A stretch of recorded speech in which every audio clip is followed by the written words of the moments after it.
Hi అండి. ఈరోజు మా జాయ్సీకి స్నాక్స్ వచ్చేసి ఫ్రూట్సే పెట్టానండి, రెండు కూడా యాపిల్ అండ్ మ్యాంగో అనమాట. మ్యాంగో డైలీ పెడుతున్నాను, ఇంకా దొరకవు కదా, తను చాలా ఇష్టంగా తింటుందని చెప్పి ఇక అవైతే డైలీ ఉన్నప్పుడల్లా పెట్టేస్తున్నాను. కానీ అవి మాత్రం తింటుంది, మిగిలినవి నచ్చకపోతే ఆ సెకండ్ ఐటమ్ అనేది తీసుకొస్తుంది, కానీ మ్యాంగో మాత్రం వదలలేదనమాట.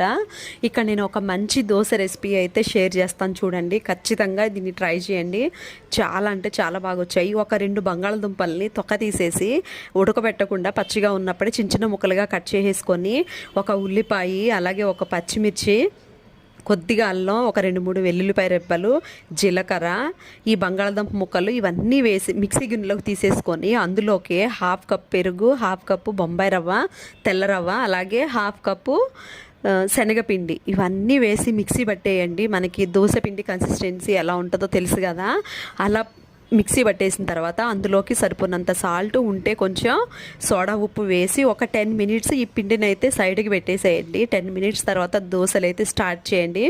అసలు ఇంత బాగుంటాయని మీరు కూడా ఎక్స్పెక్ట్ చేయలేరనమాట, అంత బాగున్నాయి. నేనేమో తోటకూర వండుదామని చెప్పి తోటకూర పని పెట్టుకుంటే అది క్లీన్ చేయటం, కట్ చేయటం, వండడం లేట్ అయిపోయిందని మా జాయ్సీకి కూడా దోశలే పెట్టేశాను.